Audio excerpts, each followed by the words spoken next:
The space station's warning system beeped 3 times before the massive ship appeared. It emerged from nowhere, sleek and silver, easily 20 times larger than humanity's biggest vessel. The crew of International Space Station Delta watched in stunned silence as the alien ship approached with impossible grace. Captain James Walker stood at attention in the station's main observation deck, his weathered face reflecting off the reinforced glass. Behind him, 30 of Earth's finest military officers waited nervously. They had trained for first contact, but no amount of training could have prepared them for this moment. "Sir," his communication officer whispered, "they're requesting permission to dock." Walker straightened his uniform. "Grant them access to Docking Bay 3. He took a deep breath, reminding himself that he represented not just the Space Force, but all of humanity. The alien delegation emerged from their ship in a display of shimmering light and advanced technology. Their environmental suits seemed to be made of liquid metal, flowing and adjusting to their movements. Leading them was a tall figure who introduced himself as High Commander Vex of the Galactic Council.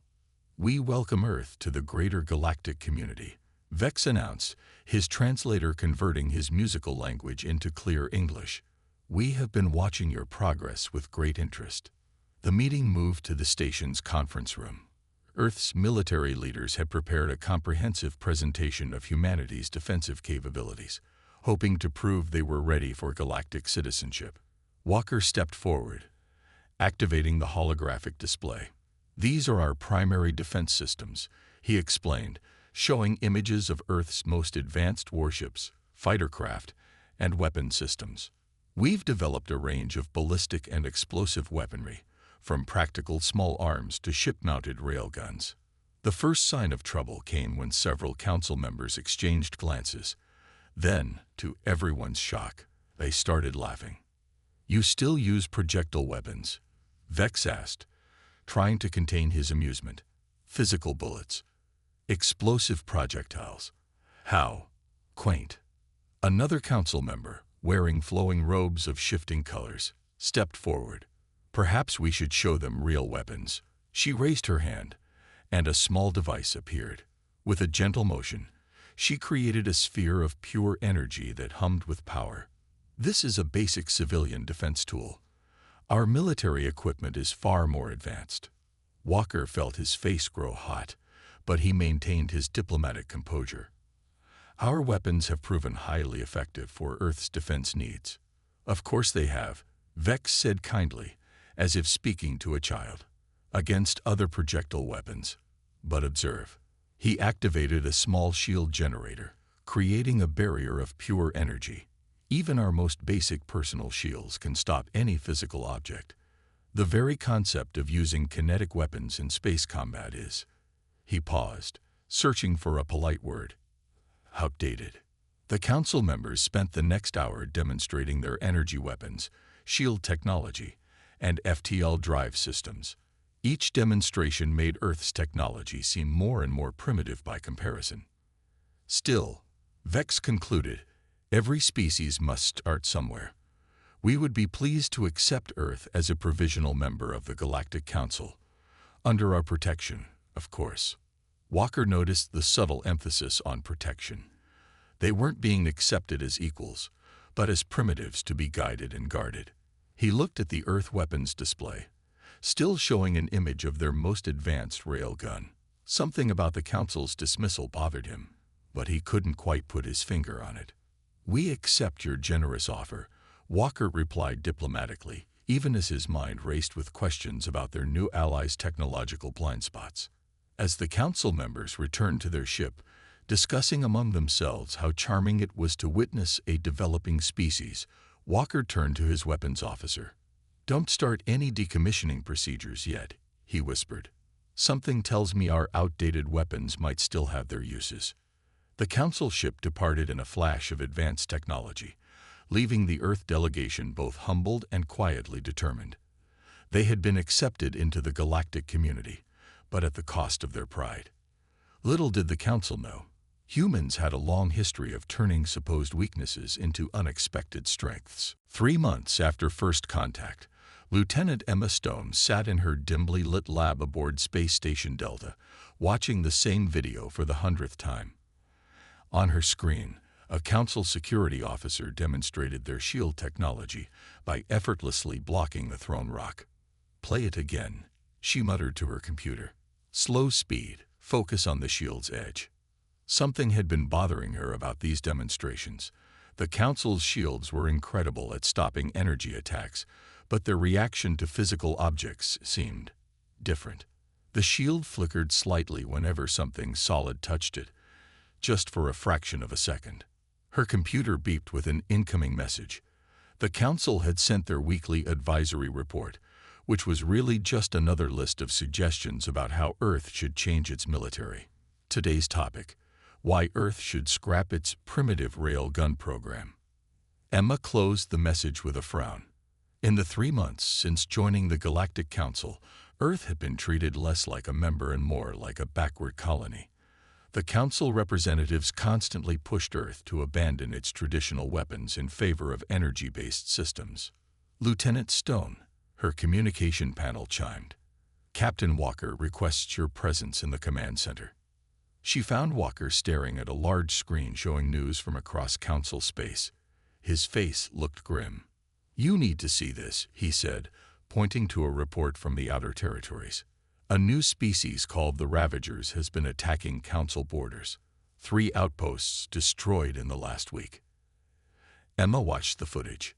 The Ravagers' ships were dark and angular, completely different from the Council's sleek designs. But what caught her attention was how they fought. "Sir," she said, stepping closer to the screen, "look at their shields. They're using some kind of hybrid system." The Ravager ships seemed to shrug off the Council's energy weapons like they were nothing. The Council's mighty ships, with all their advanced technology, barely left a mark on the enemy vessels. "I've been studying the Council's shield technology," Emma continued, pulling up her research on a nearby screen. "Their shields are incredibly advanced against energy weapons, but they have a weakness. They're optimized for energy deflection, not physical impacts. It's like they're so focused on stopping light that they forgot about simple rocks." Walker nodded slowly. "Makes sense. They've been fighting with energy weapons so long, they've forgotten about basic physics. A rock doesn't care how good your light-bending shield is." "Exactly," Emma said, growing excited. "And look at these Ravagers. Their ships have actual armor plating. They're using physical defenses alongside energy shields. That's why the Council weapons aren't working well against them." "Write up your findings," Walker ordered. "I'll present them at next week's Council meeting." The Council meeting went exactly as Emma had feared. The Council members listened to Walker's presentation with thinly veiled amusement.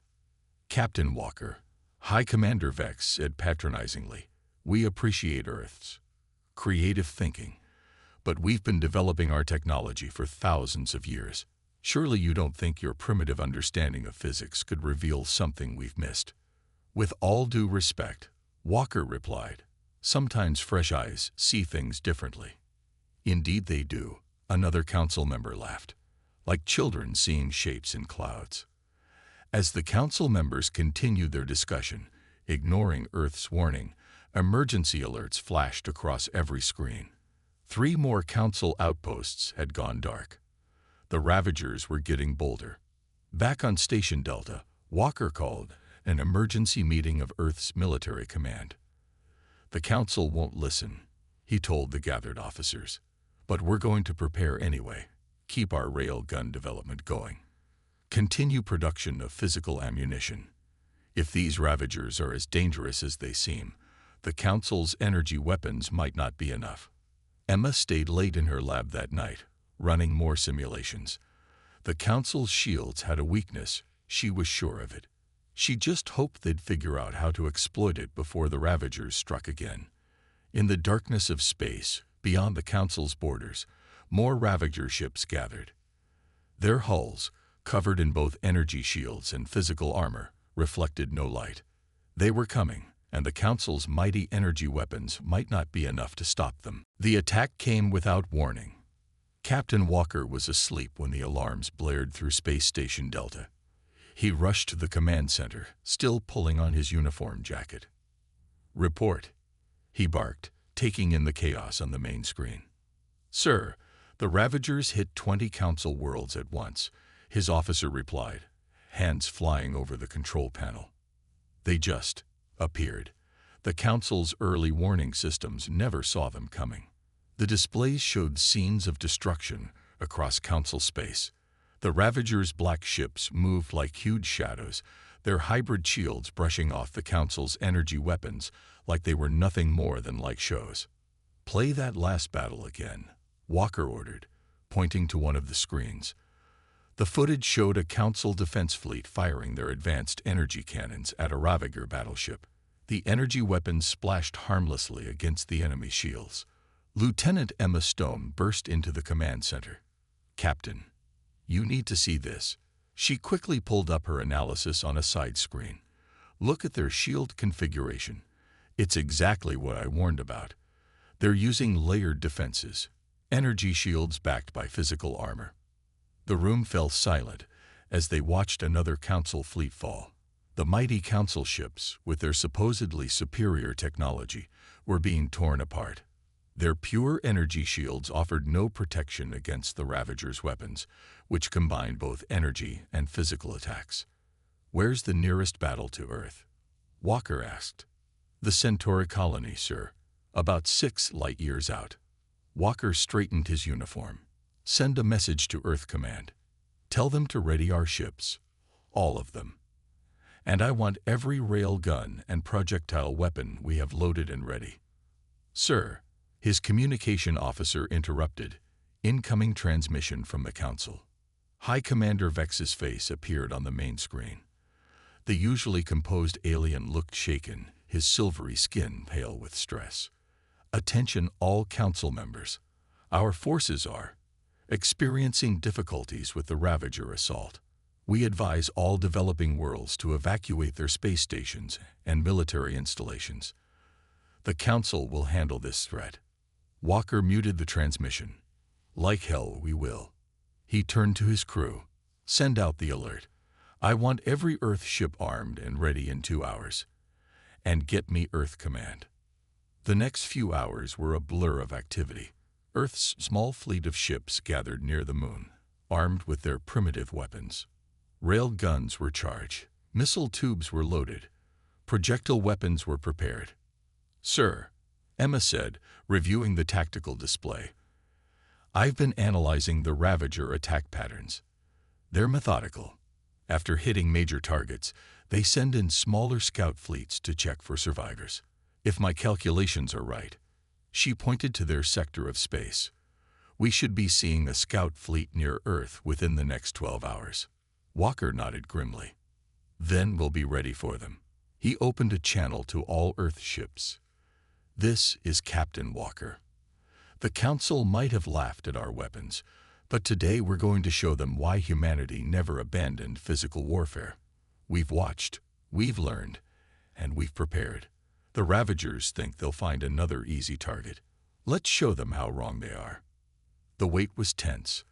Hour after hour passed as they tracked the Ravagers' movement through nearby systems. Emma stayed glued to her sensors, updating their defense plans based on each new piece of data from the ongoing battles. Contact. The call came 11 hours later. 3 Ravager ships just appeared at the edge of the solar system. Walker stood at his command station, watching the enemy ships approach. They moved with the same arrogant confidence they had shown in attacks on other Council worlds. Clearly, they expected Earth to be as defenseless as everyone else. "All ships, maintain position," Walker ordered. "Let them get close. Wait for my signal." The Ravager ships drew closer, their black hulls seeming to absorb the light from the sun. They showed no sign of concern about Earth's small defensive fleet. After all, they had easily destroyed the Council's advanced weapons. What could these primitive humans possibly do to them? Walker allowed himself a small smile. They were about to find out exactly what primitive weapons could do. "All ships," he commanded, his voice steady. "Weapons free. Fire." Captain Walker's command was quiet, but its effect was thunderous. Every Earth ship opened fire at once. Rail's guns charged with electromagnetic energy hurled dense metal projectiles at incredible speeds. Missiles streaked through space, their solid fuel rockets leaving brief trails before the vacuum swallowed them. The Ravager ships didn't even try to dodge. Why should they? They had shrugged off the Council's most powerful energy weapons with ease. Surely these primitive projectiles would be even less effective. They were wrong. The first rail gunshots hit their lid-shift shields at nearly 20% of light speed. The shield flickered, just like in Emma's research, and then failed completely. The projectiles tore through the physical armor behind it, leaving gaping holes in the hull. The missiles followed, their explosions ripping the wounded ship apart from the inside. Direct hits. Emma shouted from her station, eyes fixed on her displays. Their shields are designed to deflect energy, not absorb kinetic impacts. They can't handle the physical force. The remaining 2 Ravager ships broke formation, finally realizing the danger. They started evasive maneuvers, but Earth's gunners had trained for this. Smaller defense platforms around Earth's orbit opened fire with traditional ballistic weapons, creating a web of projectiles that was nearly impossible to dodge in space. Second ship hit, called out the weapons officer. Multiple hull breaches. Walker watched as the Ravager ships tried to return fire. Their energy weapons were powerful, but Earth's ships had been built with physical armor alongside their basic shields. Lessons learned from centuries of warfare had taught humans never to rely on a single type of defense. The battle was over in minutes. Where Council battles had lasted hours with little effect, Earth's primitive weapons had destroyed 3 Ravager ships in less than 10 minutes.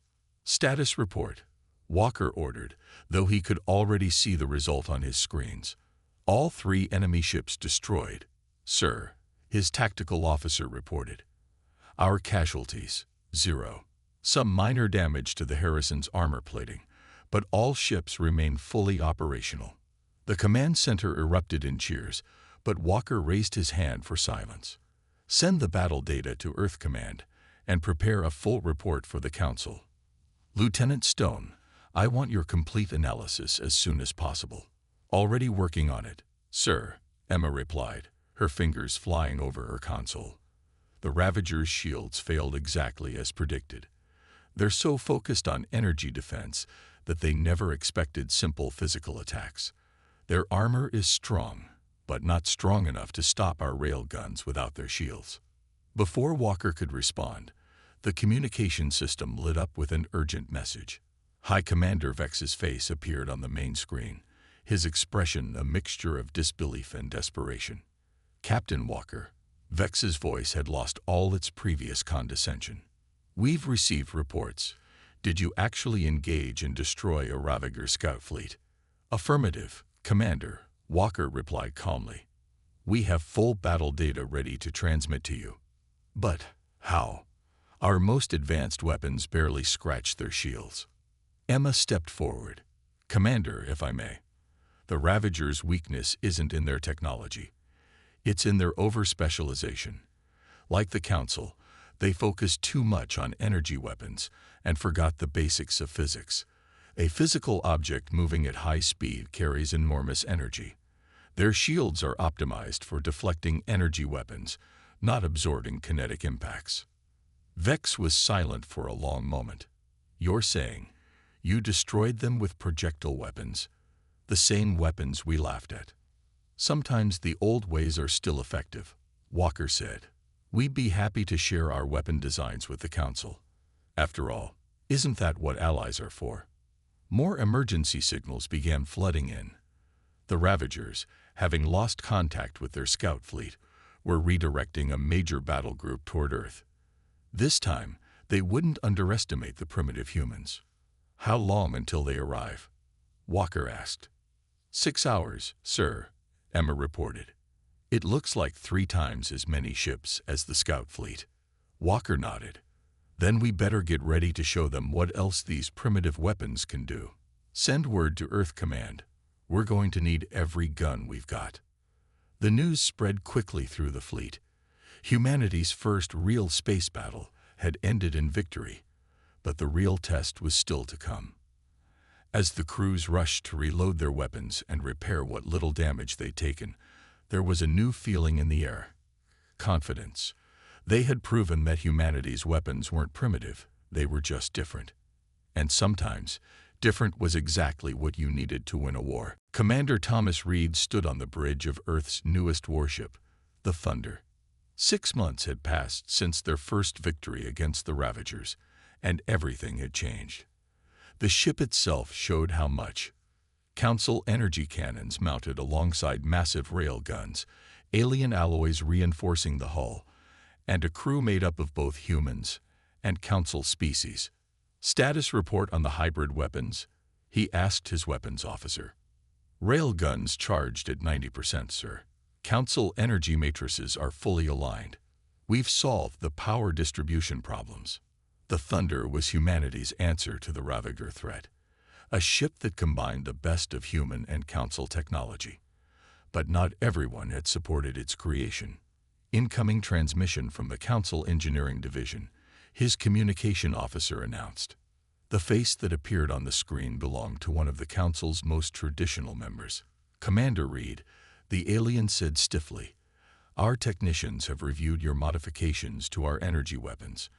Combining them with projectile launchers is unorthodox." "Unorthodox wins battles," Reed replied simply. "The test results speak for themselves." Indeed they did. The Thunder's first demonstration had silenced many critics. By combining a Council energy cannon with a railgun, they had created a weapon that could break any shield. The energy blast would cause the shield to flicker, creating a microsecond window for the projectile to punch through. "Battle alert." The warning cut through the conversation. "Ravager fleet detected in the Proxima system." Reed straightened. "All hands to battle stations. Power up both weapon systems. Show me the enemy fleet." The tactical display showed 5 Ravager ships attacking a Council mining colony. But these weren't the same ships they'd faced before. The Ravagers had adapted, adding layers of armor and modified shields. "They've learned," Reed muttered. "But so have we. All ships, attack pattern Delta. Remember your training." The Thunder led a fleet of 6 ships, 3 human, 3 Council. Each had been modified with the new hybrid weapons. They accelerated toward the enemy, following the attack pattern developed by Lieutenant Emma Stone. Enemy ships launching fighters. Reed nodded calmly. "Release our fighters. Let's show them what the new squadrons can do." The space around them erupted in combat. Human pilots flew Council fighters that had been modified with small railguns. They darted between the larger ships, their combined weapons overwhelming the Ravager defenses.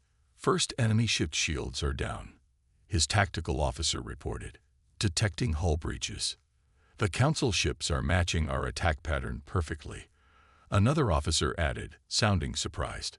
Reed allowed himself a small smile. It hadn't been easy teaching Council crews to think differently, to embrace new tactics. But after seeing human weapons in action, many had eagerly volunteered to learn. The battle raged for 30 minutes.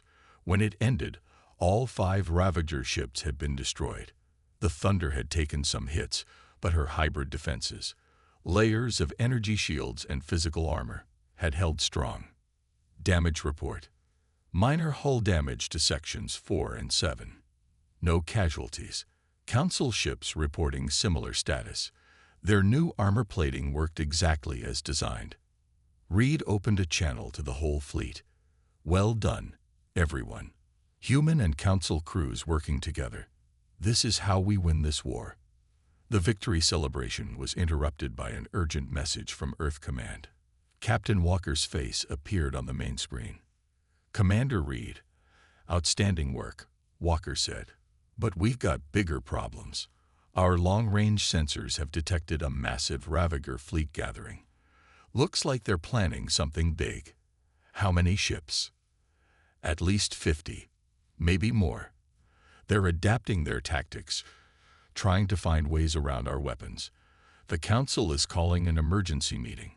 They want every ship equipped with hybrid weapons before the Ravagers arrive. Reed studied the tactical display, where the combined Human Council fleet moved in perfect formation. Just months ago, the Council had laughed at human weapons. Now they were rushing to redesign their entire fleet based on human principles. "How long do we have?" Reed asked. 2 weeks, maybe less. Every shipyard in Council space is working to modify their vessels. They're calling it the Thunder Protocol. Your ship's success has become the new standard. Reed looked around his bridge, at humans and Council members working side by side. "Send me the fleet deployment plans. The Thunder will lead the defense force. It's time to show the Ravagers what happens when humanity and the Council fight as one." The stakes were higher than ever, but for the first time since the war began, Reed felt truly confident. They had found their strength not in choosing between old and new technologies, but in combining them. The real victory wasn't just in proving human weapons worked. It was in showing that unity and adaptation were the keys to survival. The largest fleet ever assembled in Council history filled the space around Jupiter. Over 300 ships. Council vessels retrofitted with rail guns alongside human ships upgraded with energy weapons.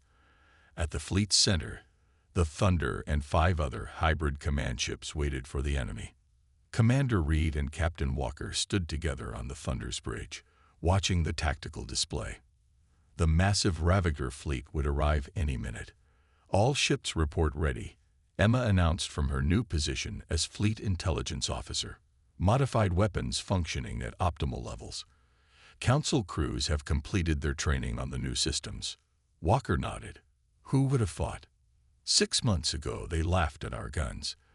Now every Council ship has a rail gun mounted next to their energy cannons." Hyperspace disturbance detected. The sensor officer's voice cut through the conversation. Multiple signatures, counting 75 Ravager ships.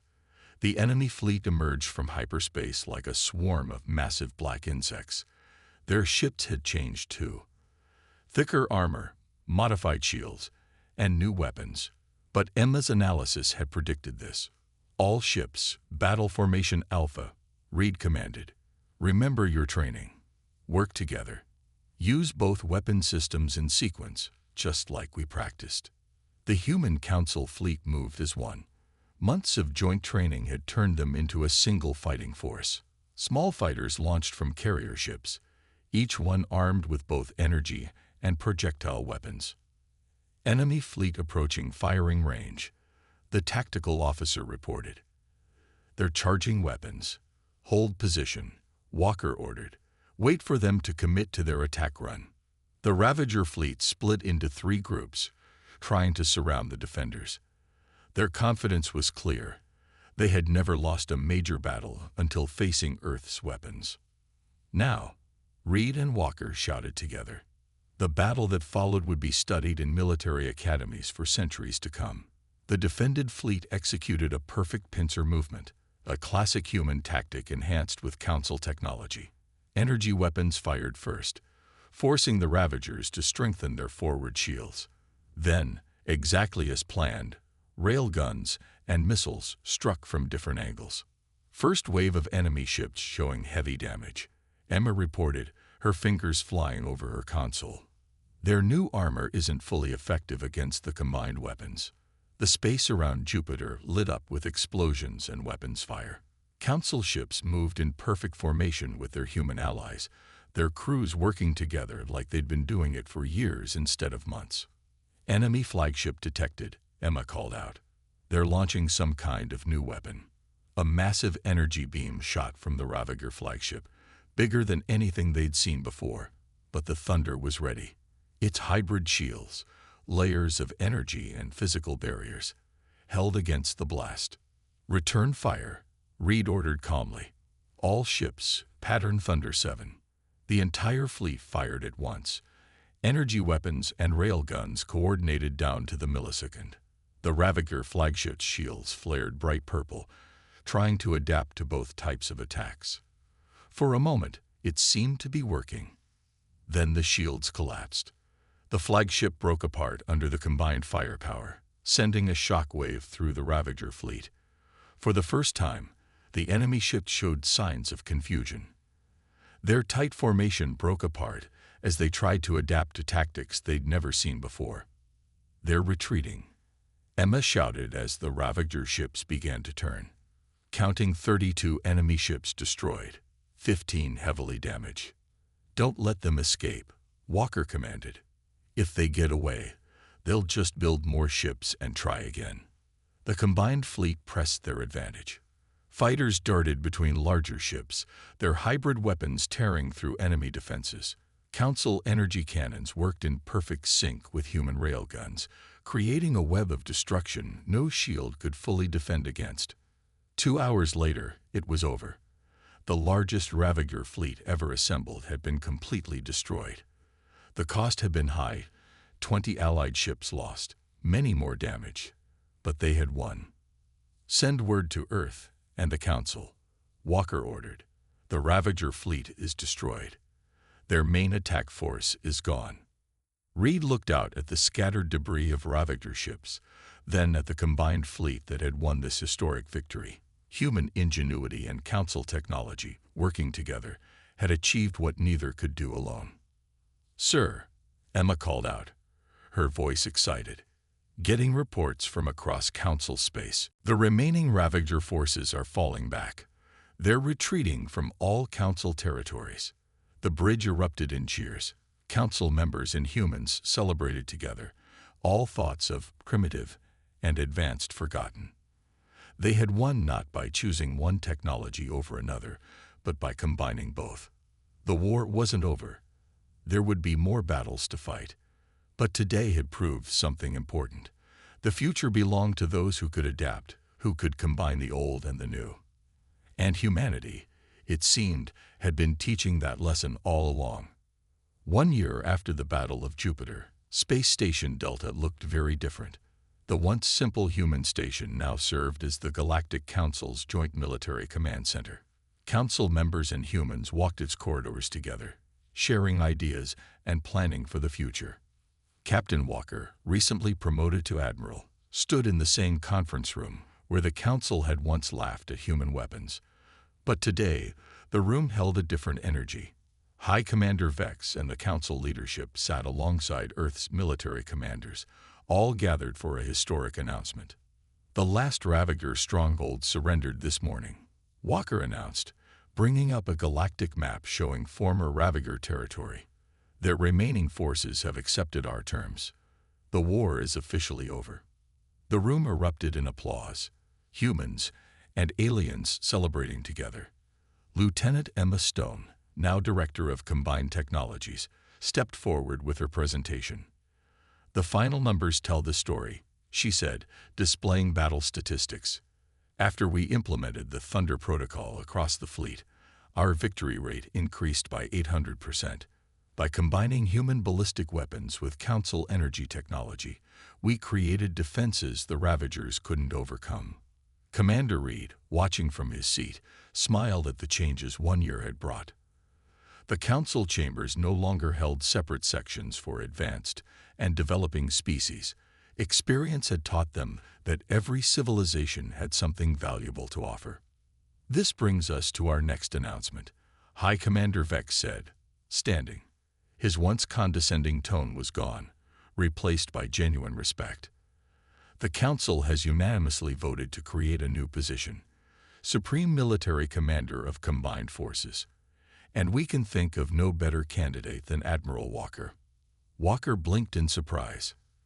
"Commander Vex, I'm honored, but—" "Please," Vex interrupted with a smile, "after everything that's happened, I think we can drop the formalities. The simple truth is that humanity taught us a valuable lesson. We had become so focused on advancing our technology that we forgot the basics. Your primitive weapons reminded us that sometimes the old ways are still useful." Emma brought up images of the new ships being built in Council shipyards. Each vessel combined the best of both worlds: energy weapons and railguns, shield generators and physical armor, ancient wisdom and new ideas. "We're implementing these changes across all Council facilities," she explained. Every military academy now teaches both human and council combat techniques. Our next generation of officers will grow up understanding both approaches. And it goes beyond just military applications, Reed added. He motioned to a group of council scientists. Show them what you've been working on. The scientists proudly displayed their latest project, a new type of planetary defense system that used both energy shields and physical barriers. It was stronger than anything either civilization had created alone. A year ago, we thought we knew everything, Vex admitted. We looked at human technology and saw only what was missing, not what was there. We forgot that different paths can lead to the same destination. Walker stood to accept his new position. The Ravagers taught us all something important. No single approach is perfect. No civilization has all the answers. It's only by working together, by combining our strengths, that we can face whatever challenges the galaxy holds. As the ceremony ended, Walker walked to the observation deck where this story had begun. Earth shone bright and blue below, but now it was surrounded by council ships bearing both energy cannons and railguns. Ships crewed by humans and aliens working together, learning from each other. Emma joined him at the window. Hard to believe it all started because they laughed at our guns. Walker nodded. Sometimes the best teachers are those who don't know they're teaching. We showed the council that being different doesn't mean being wrong. So what's next, Supreme Commander? She asked with a grin. Walker watched as a new class of cadets, humans and council species together, practiced combat maneuvers nearby. They moved as one unit, using both old and new tactics without hesitation. We keep learning from each other, he said simply. We keep building something new out of what both sides bring to the table. And we remember that today's primitive technology might be tomorrow's salvation. The stars stretched out before them, full of possibilities. Humanity had earned its place among the stars not by abandoning its past, but by showing how the past could serve the future. The Council had learned to value different perspectives, and the galaxy was stronger for it. As new ships launched from the station, their hulls bearing both Council symbols and Earth's flags, they carried with them a simple truth. True wisdom lies not in thinking you know everything, but in being willing to learn from anyone. The guns that had once been laughed at had changed the galaxy. But the real victory wasn't in proving the Council wrong. It was in showing them a better way forward. Together.